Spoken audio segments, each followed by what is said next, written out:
Hello, I'm Claire Ellis from The Reader and here to do a special Christmas Facebook session.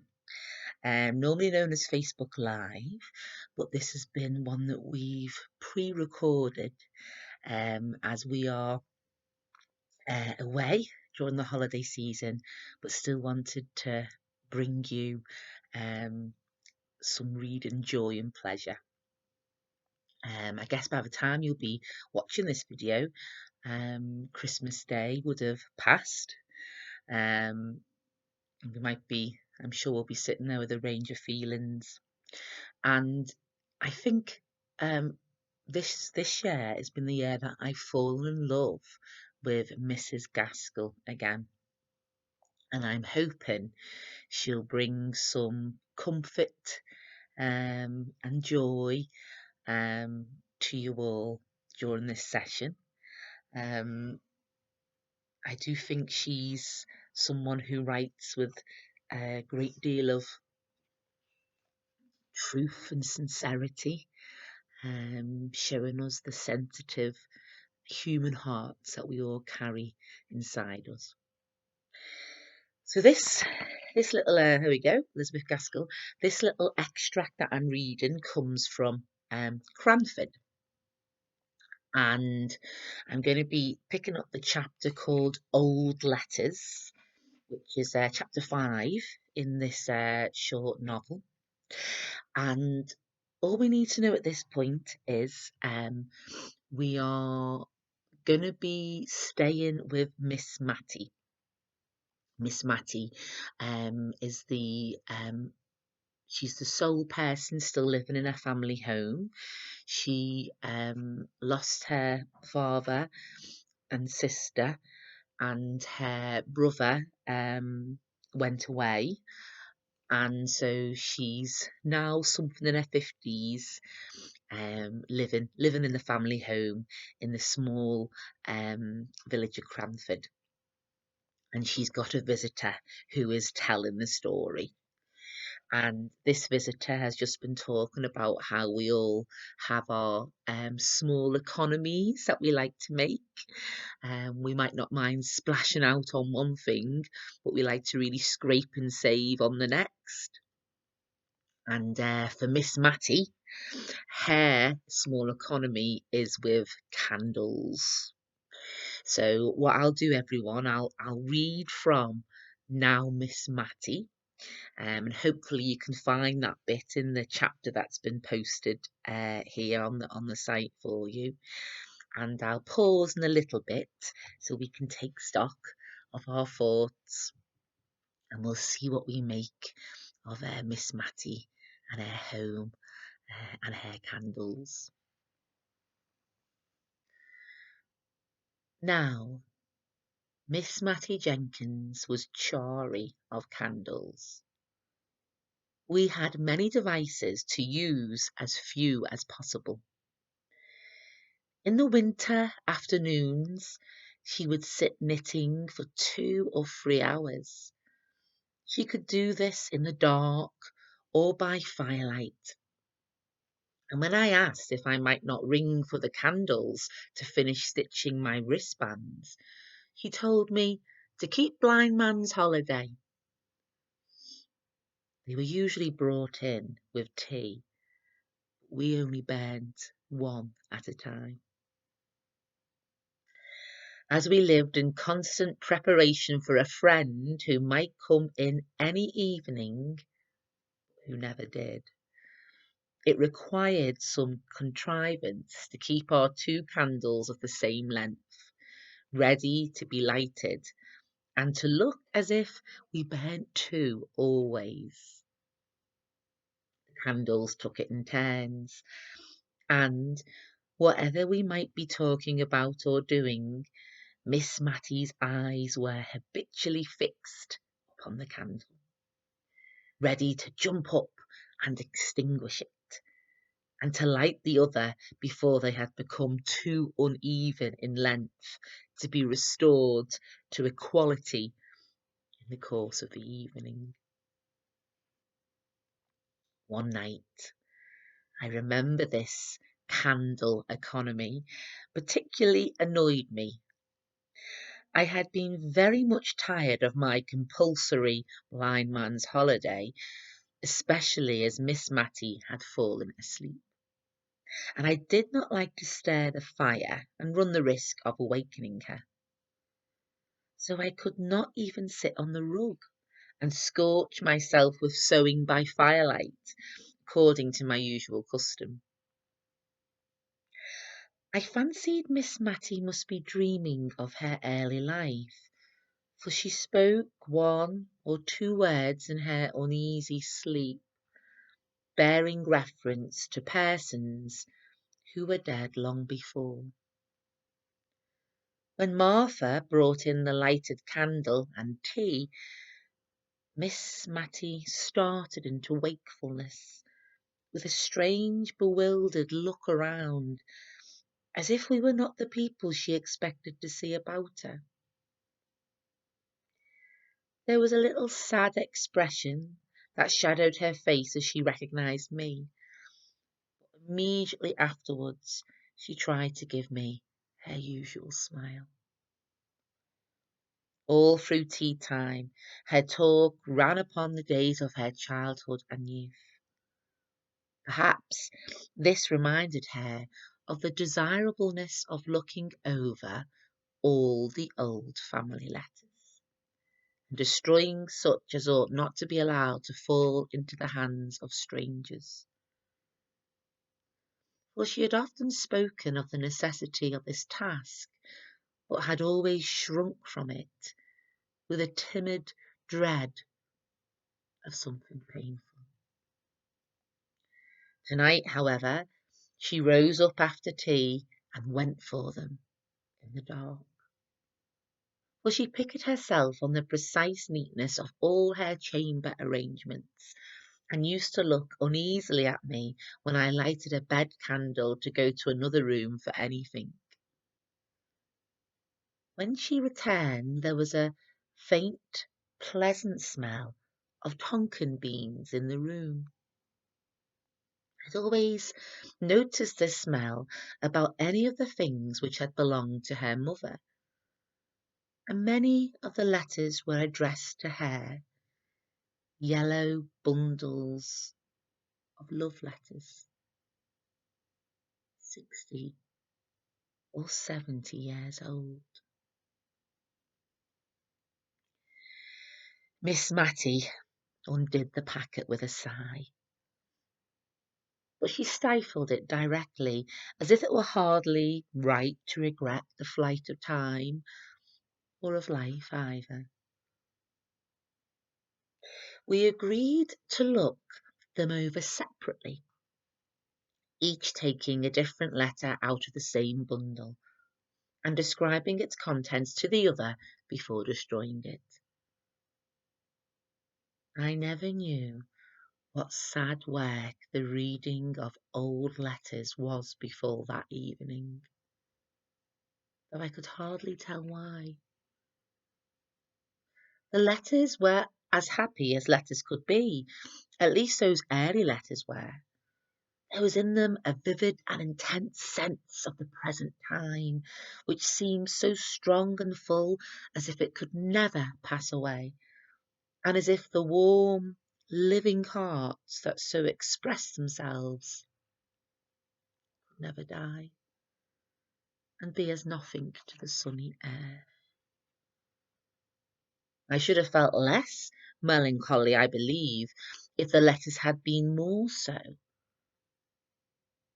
I saw the tears stealing down the well-worn furrows of Miss Matty's cheeks, and her spectacles often wanted wiping.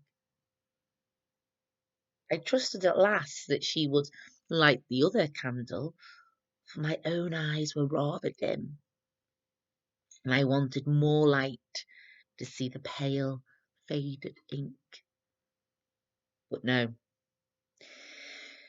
even through her tears, she saw and remembered her little economical ways.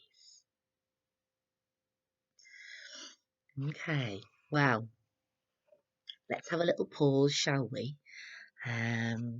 We've read that little section, and really missing you all here, kind of giving the live comments, but hopefully you'll be able to still talk to each other in the chat.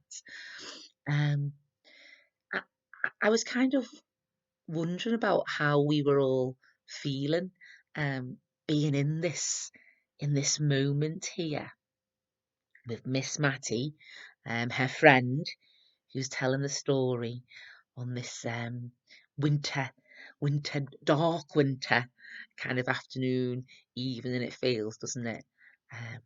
The candles lit. And then, as well as the candles and Miss Matty's um, candle economy, I think was one of the phrases used at the second paragraph. One night, I remember this candle economy, a phrase I've never heard before.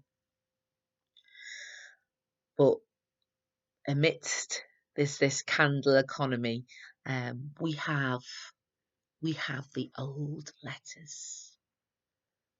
I wonder what prompts Matty to, after all these years, because it says something about, I think at the bottom of that second paragraph we read together, it talks about how they were yellow bundles of love letters, 60 or 70 years old. So, and if you think, I think I mentioned briefly at the start that Miss Matty's in her 50s. So letters from mum and dad that are before her time. I wonder what would prompt any of us to take out that memory box. I guess memory box is a term that many of us will be used to. I know I've got a couple. Sometimes it's just a box where I think I want to keep this, pop it in, and might not look at it for years and years. But I must admit, I don't know if you guys have got a memory box and what's in your memory box, but I feel it very unfortunate to say that I have not got a single letter. I keep cards. Maybe that's as close as I get to receiving a letter. Christmas cards and birthday cards. But no letter, sadly. And I don't know. I don't know if anyone out there also kind of is similarly placed. But I don't know if we've got an equivalent for this kind of experience that Miss Matty is having here. I don't know if anything feels familiar, even though many of us might no longer write or receive letters. Although whether we have letters from our family members as well. There was a sentence in the third paragraph which says, Miss Matty undid the packet with a sigh. But she stifled it directly, as if it were hardly right to regret the flight of time or of life either.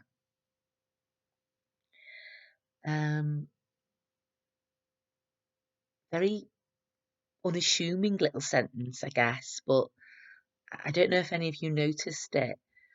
And I was intrigued by what that sentence might say about Miss Matty, her character, how she copes, how she deals with life and loss, as well as our own sense really about how we deal with our pasts. She undid the packet with a sigh to start with. Um, and you wonder, don't you, how full such a sigh might be. I'm sure we've made them as we discover something, an object from our past.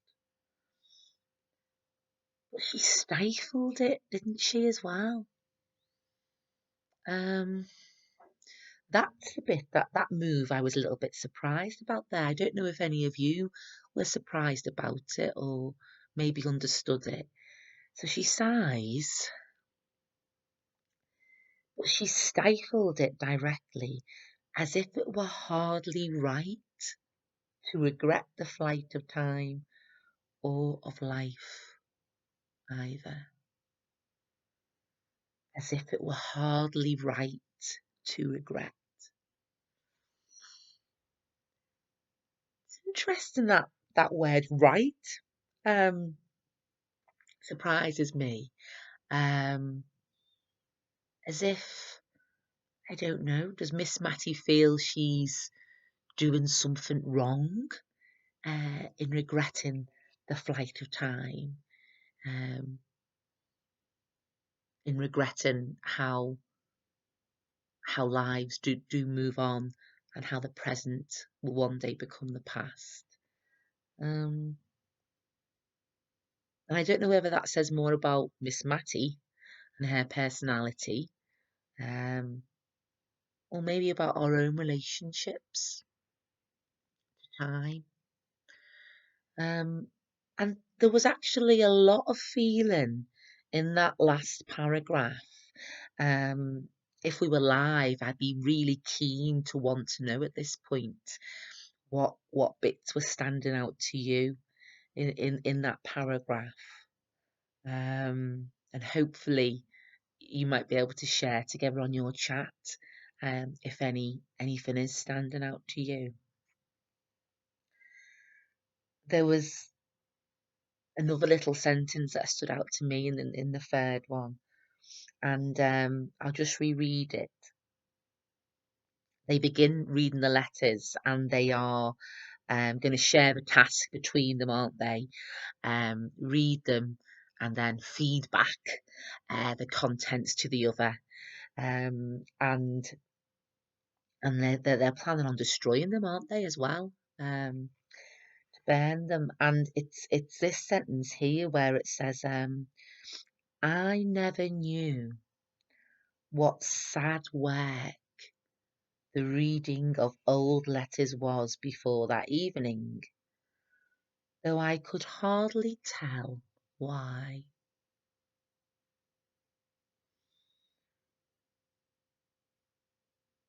Interesting that, because even for this person, even in a time, um, in this little 19th century village where, um, kind of people are still writing letters, um, as a way of communicating to each other, it feels that even this person is learning something new, very new, about the experience. Um, and to use a word I think that was earlier referenced in the paragraph above, painful. Um, I never knew what sad work. Interesting that word work as well, isn't it? It could have been, I felt really sad reading the old letters, or I never knew how sad it would be to read them. But it's not quite that, is it? I never knew what sad work the reading of old letters was before that evening, though I could hardly tell why. Um, I wonder why work. Do we feel that looking over our past and rereading old letters, or what would be the equivalent for yourselves out there? Looking through a photo album, um, looking through an old diary. Um, but would we view that as work? um, taken out that memory box, would we view it as work? And if so, why? Um, and why is it so sad?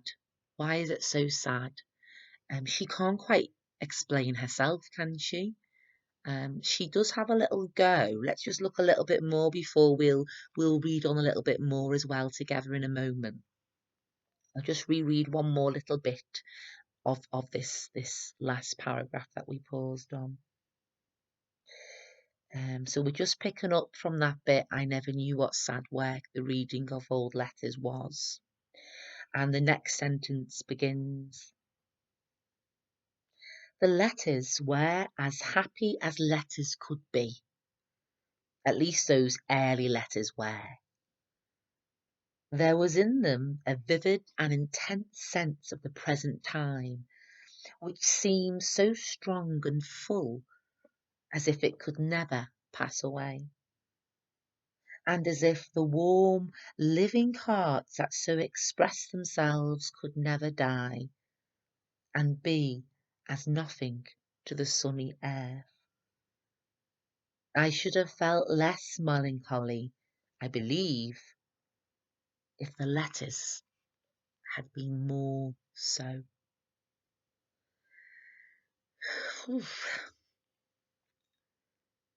Um,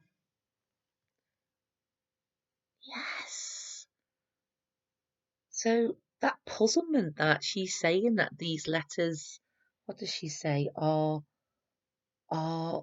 as happy as letters could be. The early ones that she's looking at, these love letters, yellow bundles of love letters, as happy as they could be. Um, Full of warm, living hearts. So interesting, isn't it, that the content, one way we could say, is full of happiness, full of joy, early love, and yet the result is that that makes the reader feel really, really sad. And she says, doesn't she, that she would feel less sad if the letters were more sad, which is quite interesting, isn't it? Um, Not that she'd feel less sad if the letters were happier. You know, I'd feel less sad if it was a bit happier, etc. No, I'd feel less sad if the letters had a bit more melancholy in them, were a bit more somber. I wonder why. Why would it be that way round? Um, and this is why Gaskell's such a good writer to make acquaintance with, I guess, because she really shows, doesn't she, how complex our emotions are, how complex our relations are with other people, and that we can hold, I guess, um, a range of mixed and contradictory, seemingly contradictory feelings, such as how reading a very happy letter, or I don't know, an equivalent could be looking at a very happy photo and then feeling a real sense of sadness. I wonder if it's that as if as well, as if it could never pass away, as if the warm living hearts that so express themselves could never die and be as nothing to the sunny air. Um, hmm. Okay, well, let's read on a little bit more before I'll leave you to um, go and raid the selection boxes. If there's any chocolate left in there, I'll read on for a little bit more. And so we're picking up the earliest set of letters. So we're going back to the very first set of letters now, where you've got Mattie's mum and dad in the first stages of love, before Mattie herself comes on the scene. So let's see what we can learn of the family from these letters, shall we? The earliest set of letters were two bundles tied together and ticketed in Miss Jenkins's handwriting. The other Miss Jenkins being Matty's sister Deborah. Letters interchanged between my ever-honoured father and my dearly beloved mother prior to their marriage in July 1774. I should guess that the rector of Cranford was about 27 years of age when he wrote those letters, and Miss Matty told me that her mother was just 18 at the time of her wedding. With my idea of the rector derived from a picture in the dining parlour, stiff and stately, in a huge full-bottomed wig, with gown and cassock and bands, and his hands upon a copy of the only sermon he ever published.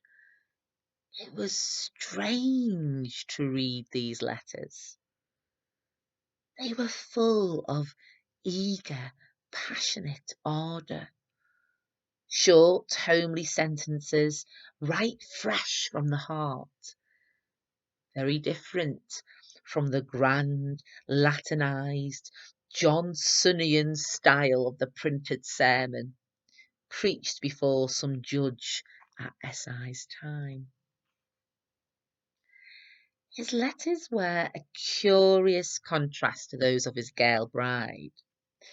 She was evidently rather annoyed at his demands upon her for expressions of love, and could not quite understand what he meant by repeating the same thing over in so many different ways.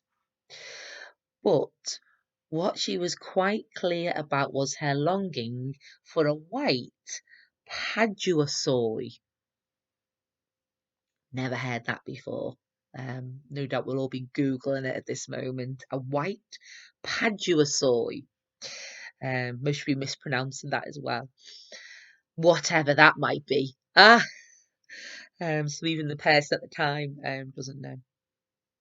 And 6 or 7 letters were principally occupied in asking her lover to use his influence with her parents, who evidently kept her in good order, to obtain this or that article of dress, more especially the white paduasoy.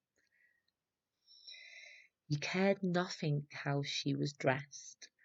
She was always lovely enough for him, as he took pains to assure her, when she begged him to express in his answers a predilection for particular pieces of finery, in order that she might show what he said to her parents. But at length he seemed to find out that she would not be married till she had a trousseau to her mind, and then he sent her a letter, which had evidently accompanied a whole box full of finery, and in which he requested that she might be dressed in everything her heart desired. This was the first letter, ticketed in a frail, delicate hand, from my dearest John.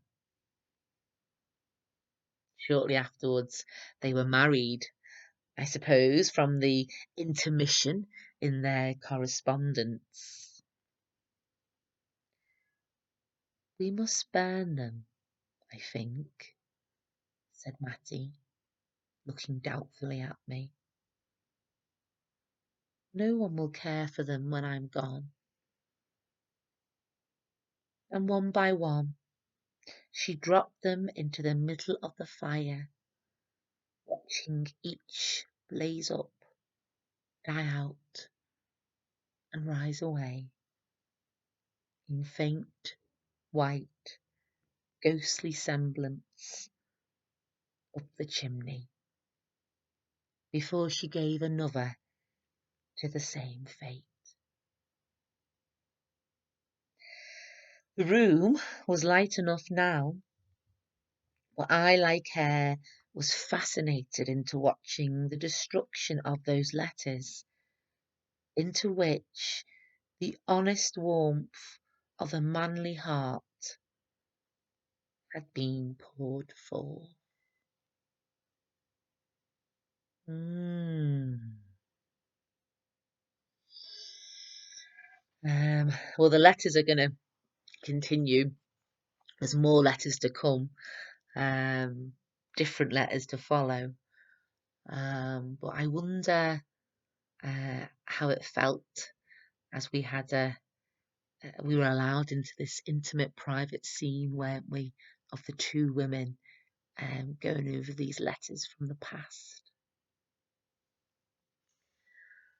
Um, I wonder what it must feel like to get to know someone you already know, um, but through the letters. Because let me just rephrase that, 'cause I'm getting a bit confused myself with that movement of time that's going on here in our minds and our hearts. For example, um,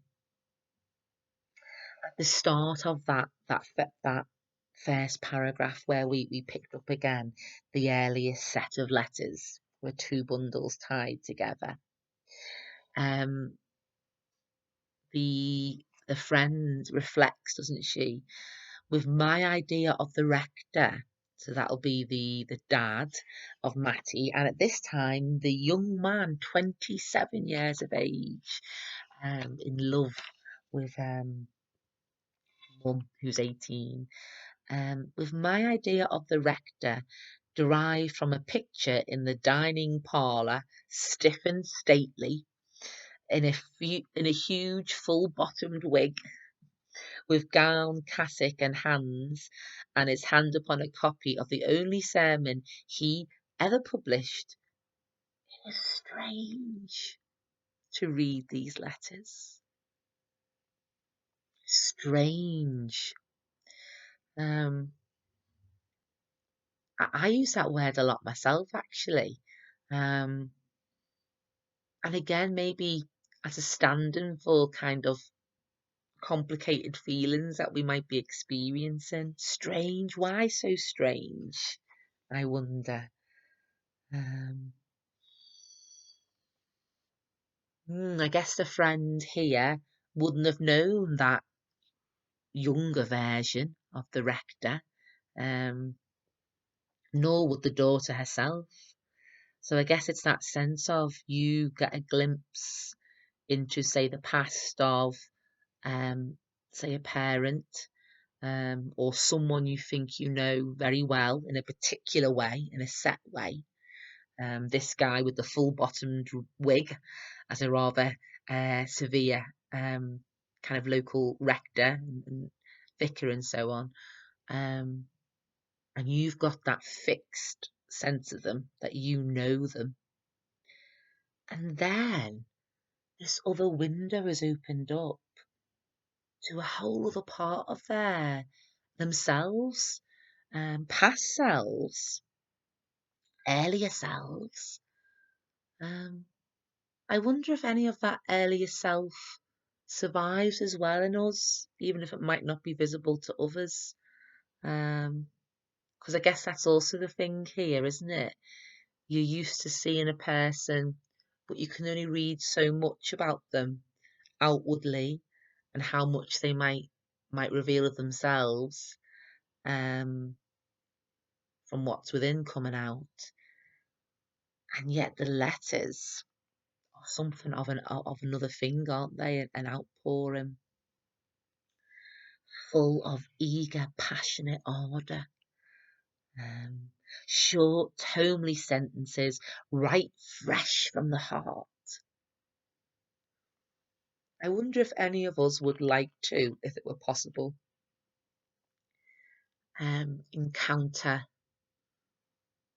our family anew in such earlier forms. And how it's different to looking at. No doubt many of us have seen old photographs of, parents or aunties, um, but old friends, etc. Seen photos of them at a time before we knew them.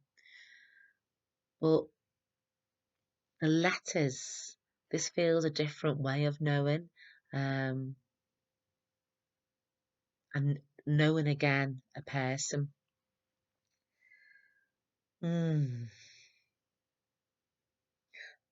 I wonder how we felt about the burning of them as well. Um, that last little shorter paragraph that we read. We must burn them, I think, said Miss Matty, looking doubtfully at me. I wonder how Matty's feeling at this moment, and again what's revealed in that little but very telling sentence. I wonder how Miss Matty would say that. We must burn them, I think, said Miss Matty, looking doubtfully at me. We must. Must she? What do we think? She says, doesn't she, no one will care for them when I am gone. One by one she dropped them into the middle of the fire. I wonder if any of us would like to rescue them from our hand before they go into the fire. How many of us would sit alongside Matty and watch each blaze up, die out, and rise away. And it feels like we're left there with those thoughts, aren't we? Where it says the room was light enough now, as the letters bring further light from the fire, don't they? But I, like her, was fascinated into watching the destruction of those letters, into which the honest warmth of a manly heart had been poured forth.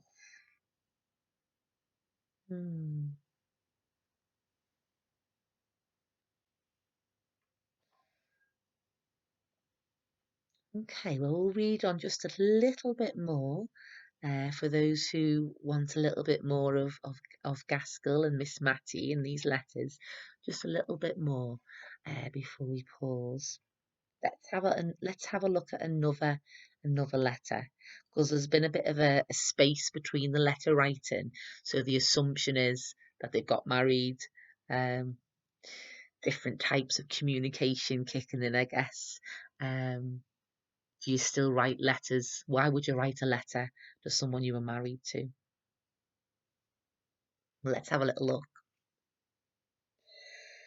The next letter, likewise docketed by Miss Jenkins, was endorsed "Letter of pious congratulation and exhortation from my venerable grandfather to my beloved mother on occasion of my own birth.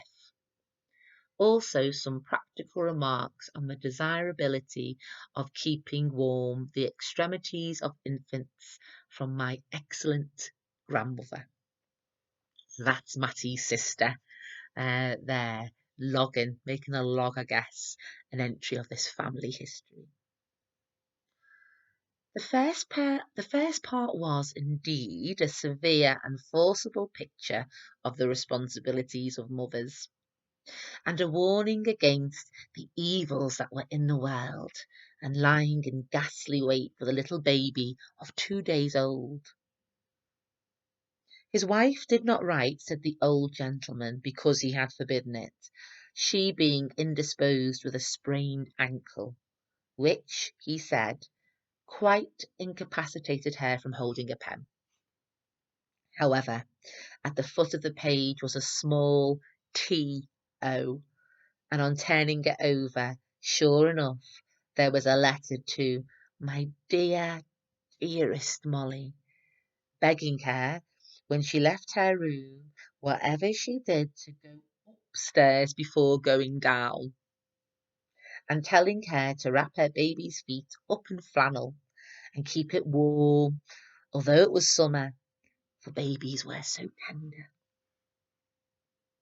It was pretty to see from the letters, which were evidently exchanged with some frequency between the young mother and the grandmother, how the girlish vanity was being weeded out of her heart by love for her baby.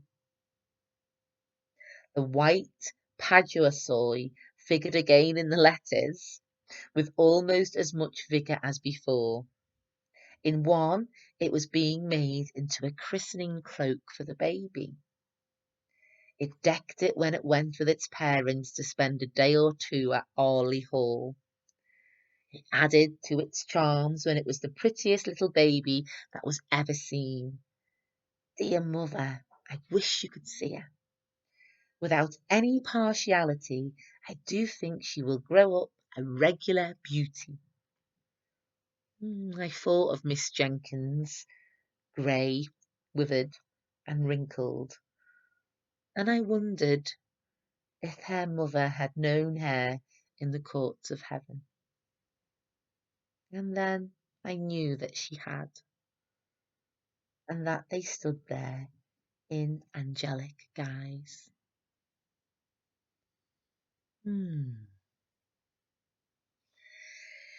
Okay.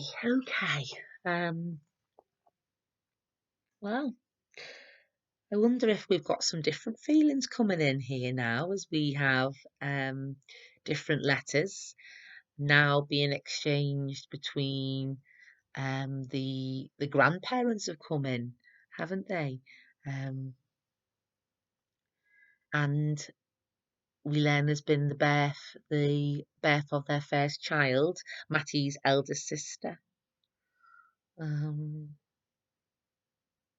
wonder what difference of feelings we had there, as we again were allowed to be privy to that kind of family past. Before we had the friends saying things like it was strange and sad work, but now she uses the word pretty. It was pretty to see from the letters, which were evidently exchanged with some frequency between the young mother and the grandmother, how the girlish vanity was being weeded out of her heart by love for her baby. The white paduasoy figured again in the letters with almost as much vigour as before. In one, it was being made into a christening cloak for the baby. Interesting, those threads, isn't it? Feel a little bit like a detective, really, seeing the threads of a person's story grow.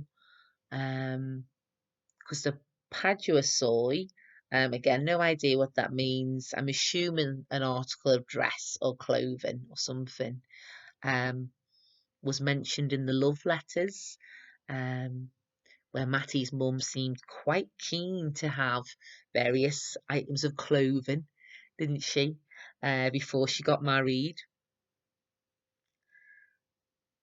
And yet now it's been put to other uses, different uses, as the as she becomes a young mother.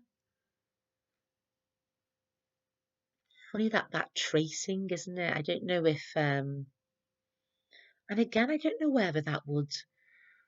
whether we'd find an equivalent today or not, because it makes me think about how you've got an item that has to be reused and repurposed. And I wonder how often we do that now. Here it's a piece of clothing that's being refashioned for the baby now, isn't it? Maybe we still do. I like the way, though, we can see this thread carrying through. That feels important somehow. I wonder if Matty will also put these letters into the fire, or whether these ones will be kept and what you think she should do. That sentence at the end was very moving, um, because Mum's saying how pretty her baby is, isn't she? Um, Whereas friend telling the story never met baby Miss Jenkins, Deborah, Matty's elder sister, only met her as a much older woman. And again, that's that mixture of times happening here, isn't it? In our heads, where you get the present sense of the words from the mum, writing to her mum, dear mother, I wish you could see her. Without any partiality, I do think she will grow up a regular beauty. For all the mums out there, I'm sure we all think the same of our young tots. But then the friend comes in, and rather imagine this young baby at the time, for her, she thought of Miss Jenkins grey, withered, and wrinkled. Um, and she wonders if her mother had known her in the courts of heaven. Ooh, that feels quite a lot to take in. That sense of, would a person from our past know us again, be able to recognise us many, many, many years later? I guess here the thought is about the courts of heaven, because now both Mum and Matty's eldest sister have passed away. But I guess there are equivalent experiences about that in life in general. You know, if you haven't seen someone since your childhood, would they recognise you 50 years hence? Um, and if they would recognise you, what would it be? She concludes, doesn't she? And then I knew that she had. Mother had known her, and that they stood there in angelic guise. So that sense of, yeah, she feels that despite the changes, Mum knows the daughter, even though she didn't see the daughter grow up. Um, hmm.